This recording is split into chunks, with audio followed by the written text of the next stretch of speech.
300 kilometre की distance पर है। एक आदमी P है जो 30 किलोमीटर प्रति घंटा की चाल से A से 1 बजे चलना शुरू करता है, और दूसरा आदमी Q है वो B से 1 बजे चलना शुरू करता है। तो Q अपनी गति को प्रत्येक घंटे दोगुना करता है और A 37/8 घंटे में पहुंच जाता है। वह दोनों कितने समय बाद में मिलेंगे? तो देखो क्या है, सवाल क्या बोल रहा है पहले वो समझा देता हूँ। सवाल क्या है, सवाल ये बोल रहा है कि दो स्थान है A और B। यहाँ पे A है, यहाँ पे B है, दोनों के बीच की दूरी कितनी है? 300 किलोमीटर। ठीक है। अब एक आदमी P है, यहाँ पे P है, मान लेते हैं यहाँ पे आदमी है वो P है, और ये इधर चलना शुरू करता है कितनी स्पीड से? 30 किलोमीटर प्रति घंटा की स्पीड से।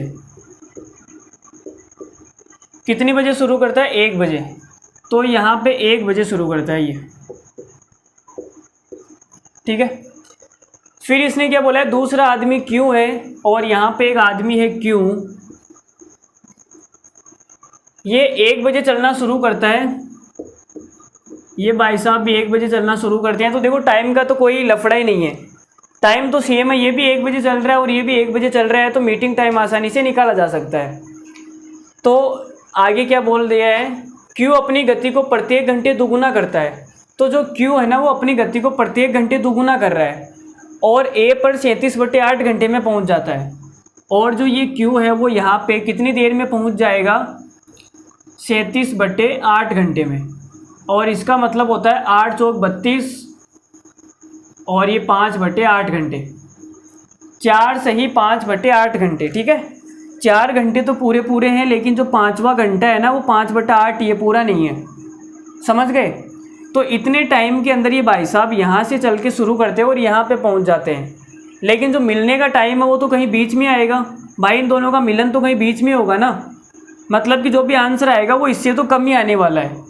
इतने टाइम में तो ये पूरा यहीं पहुँच जाता है, इतने टाइम में तो ये पूरा यहीं पहुँच जाता है A पर। तो मिलने का टाइम तो कहीं बीच में आएगा ना, इससे कम ही आंसर आएगा। ठीक है।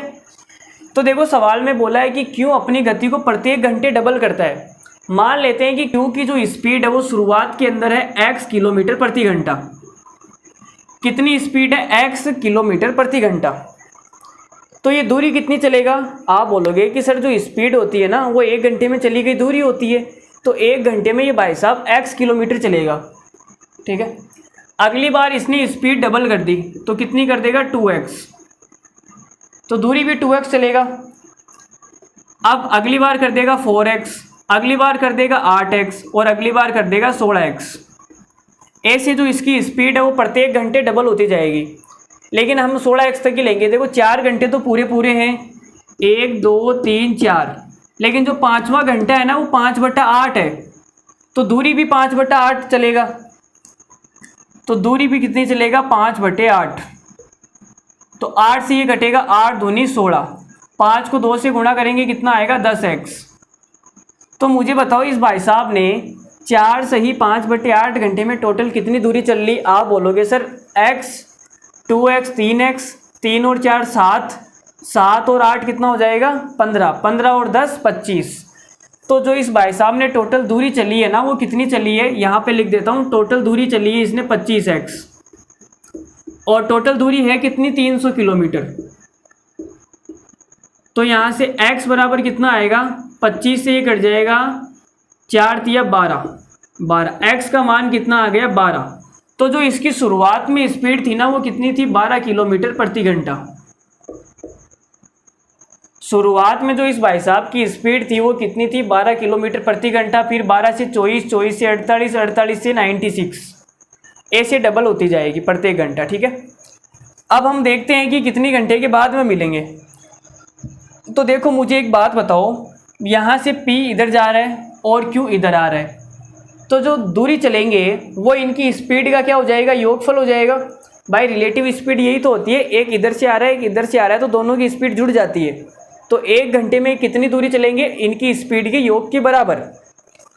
तो इसकी स्पीड 30 है और इसकी स्पीड 12 है, तो दूरी कितनी हो गई? आप बोलोगे 30 और 12 42 किलोमीटर। 1 घंटे में 42 किलोमीटर, लेकिन हमें तो 300 किलोमीटर चलना है। तो देखो अगर आपकी इजाज़त हो तो इतने से को मिटा दूँ क्या? इतने से को मिटा देते हैं। भाई अगर आपने स्क्रीनशॉट ले लिया तो इस वाले पार्ट को मैं मिटा रहा हूँ, ठीक है। तो देखो यहाँ पे हमने इसको क्या कर दिया, मिटा दिया। तो यहाँ पे मैं लिखूँगा ये तो है P और ये है Q। P तो 30 किलोमीटर ही चलता है भाई। P की जो स्पीड है वो तो 30 किलोमीटर फिक्स है। पहले घंटे में ये 30 चलेगा और Q 12 चलेगा। अगले घंटे में P 30 चलेगा और Q अपनी स्पीड डबल कर देगा तो 24 चलेगा। अगले घंटे में P 30 चलेगा और Q अपनी स्पीड डबल करेगा तो 48 चलेगा। अगले घंटे में जो P है ये 30 चलेगा और ये अपनी स्पीड को डबल करेगा तो 96 चलेगा। अब एक बार देख लेते हैं कि टोटल कितनी दूरी चल ली इन्होंने। तो आप बोलोगे कि सर इसने जो टोटल दूरी चली है ना वो 120 किलोमीटर। तो 4 घंटे में 1 2 3 4 घंटे में P ने कितनी दूरी चली, 120 किलोमीटर। अब ये Q कितनी चल रहा है, तो आप बोलोगे सर 12 और 24 कितना हो जाएगा, 36 और 96 कितना हो रहा है, 36 और 96 हो जाएगा 132 और 48 कितना हो जाएगा, 132 और 48 180 किलोमीटर। तो जो Q है ना वो 180 किलोमीटर की दूरी तय कर चुका है, ठीक है।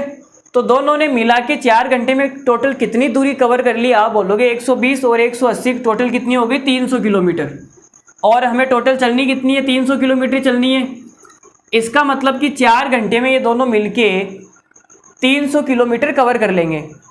इसका मतलब क्या हो गया कि 4 घंटे में ये यहाँ से यहाँ आया और 4 घंटे में यहाँ से यहाँ आया, तो दूरी टोटल कितनी कवर हो गई, 300 किलोमीटर।